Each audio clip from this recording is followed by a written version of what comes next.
السلام علیکم، میں ہوں آپ کا میزبان آصف خان۔ دوستو، آج کی جو ویڈیو ہے وہ گاڑیوں کے ریویو کے متعلق تو نہیں ہے، روٹین سے تھوڑی ہٹ کے ہے، تاہم ہے گاڑیوں سے ریلیٹڈ ہی۔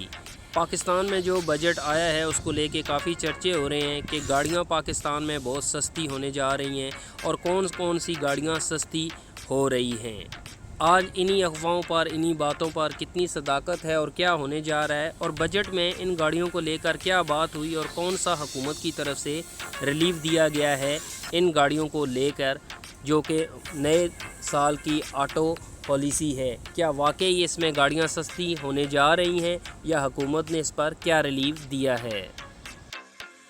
دوستو، وطن عزیز میں یہ بھی ایک حقیقت ہے کہ کسی بھی چیز کی پرائس جب اوپر چلی جاتی ہے تو وہ پھر آسانی کے ساتھ نیچے نہیں آتی۔ آپ اگر ہم لوگ ماضی کا ریکارڈ اٹھا کر دیکھیں، وہ کسی چیز کی بھی پرائس اگر اوپر کی طرف چلی جائے تو نیچے لانے کے لیے حکومت اعلان کرتی تو رہتی ہے، لیکن کمپنیاں احتجاج کر کے، ہڑتالیں کر کے اپنی بات پھر منوا لیتی ہیں اور آخر کار صارفین کو ہی خمیازہ بھگتنا پڑتا ہے۔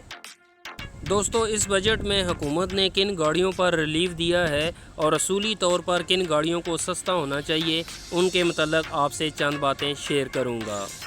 اور کیا امپورٹ پالیسی پر بھی کسی قسم کی تبدیلی لائی گئی ہے یا محض افواہوں کا بازار گرم ہے؟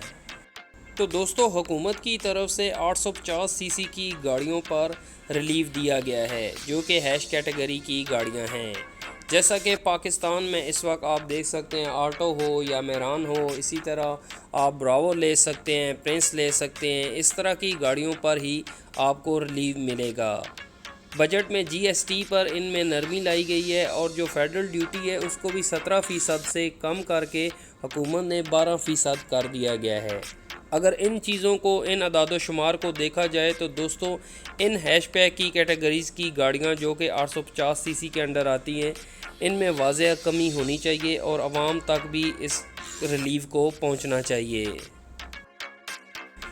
دوستو، بجٹ کی حد تک تو حکومت نے آپ کو ریلیف دے دیا ہے، تاہم یہ ابھی بات پیپر ورک تک ہی ہے۔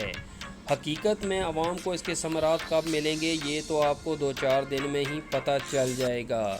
جیسا کہ آپ جانتے ہیں کہ بگ 3 جیسے مافیا اس ملک میں بیٹھے ہیں اور جو بھی کمپنیاں خیر پاکستان میں آتی ہیں وہ مافیا کی شکل اختیار کر لیتی ہیں، اور خود انہیں ذرا بھی شرم نہیں آتی۔ جب پرائز کو انکریز کرنا ہو، چھوٹی سی بات کو ایشو بنا کے انکریز کر لیتے ہیں، اور جب ڈسکریز کی باری آئے تو پرائز کو ڈسکریز نہیں کیا جاتا، چاہے کچھ بھی ہو جائے۔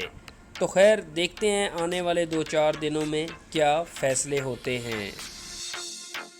دوستو، بجٹ میں لوکل مینوفیکچرنگ کے لیے بھی ریلیف کی کچھ شکیں رکھی گئی ہیں، یعنی کہ لوکل مینوفیکچرنگ جو کہ پاکستان میں پلانٹ پروڈکشن کریں گے، اس لیے اس پر بھی گورنمنٹ نے ریلیف کا فیصلہ کیا ہے کہ ان پر جی ایس ٹی میں کمی کا فیصلہ کیا گیا ہے، جن سے بھی یقینی طور پر پاکستان میں تیار ہونے والی گاڑیوں کی پرائز میں فرق پڑنا چاہیے۔ یہ تو ہوگی قانونی بات۔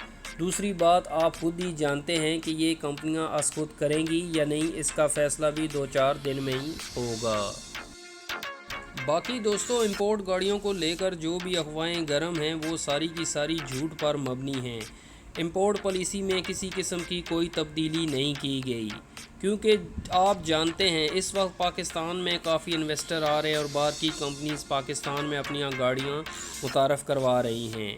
اگر اس وقت امپورٹ پالیسی میں نرمی کا فیصلہ کیا جائے تو یقینی طور پر باہر سے آنے والا انویسٹر یہاں شاید نہ رک پائے، کیونکہ باہر سے گاڑیاں اگر امپورٹ نارمل پرائز پر ہونا شروع ہو گئی اور ان میں ڈیوٹی یا ٹیکس میں کمی کا فیصلہ ہو تو یہاں پر لوکل پروڈکشن والوں کو کافی نقصان کا سامنا کرنا پڑ سکتا ہے۔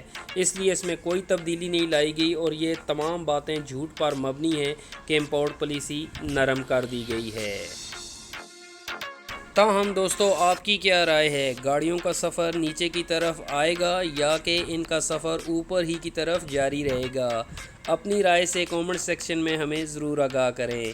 انشاءاللہ نیکسٹ ویڈیو میں کسی نئی گاڑی کے ساتھ پھر حاضر ہوں گا۔ تب تک اللہ حافظ۔